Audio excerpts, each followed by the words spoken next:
Hello buddies, তো দাদাদের এখানে অনেকগুলো পুজো দেওয়ার মন্দির আছে। তার মধ্যে এটা হচ্ছে একটা মায়ের মন্দির, যেটা 100 বছরেরও পুরনো।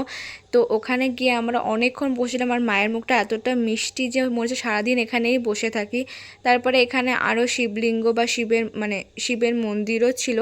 তারপরে ওখান থেকে আমরা চলে গেছিলাম মিশনে, তার পাশেই ছিল মিশন। তো ওখান থেকে মিশন থেকে ঘোরার পর বৃষ্টিও স্টার্ট হয়ে গেলো, তারপর আমরা বাড়ি চলে গেলাম। তারপরে ওখান থেকে আবার বাড়ি থেকে গেছিলাম একটু নদীর ধারে। আর বৃষ্টির টাইমে নদীর ধারার সাথে এতটা ভাল লাগে। তো তারপরে চলে গেছিলাম আমরা কচুয়া লোকনাথ বাবার জন্মস্থানের ওখানে। তো ওখানে গিয়েই আমরা একটু ঘোরাঘুরি করে তারপর পুজো দেওয়ার জন্য আমরা ওখানে মানে যা যা লাগে ফুল বা প্রসাদ নিয়ে নিলাম। তারপর এখানে আমরা পুজো টুজো দিলাম। আর এখানে না ওরা সব কিছু মানে আমাদের সব কিছু নাম বা যা যা থাকে সেসব নিয়েই পুজোটা দেওয়া হয়। তারপরে দুধ পুকুরে ওখানে গেলাম, দিয়ে মা আমাদের মাথায় একটু জল দিয়ে দিল। তারপরে আমরা চলে গেছিলাম বেনি মাধবের জন্মভিটা, যেখানে আর কি আমাদের বাঙালিরা যেটা পঞ্জিকা দেখে আর কি সব কিছু ঠিক করে সেখানে। আর ওটা পুরো মাটিরই বাড়িটা ছিল। অফকোর্স ওখানে তো এখন নতুন করে ঠিকঠাক করেছে, বাট সেই ভিটের ওপরেই সব কিছু করা।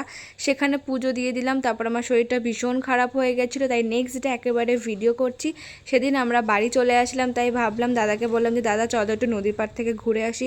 তো ভিডিওটা এই পর্যন্তই, বাই।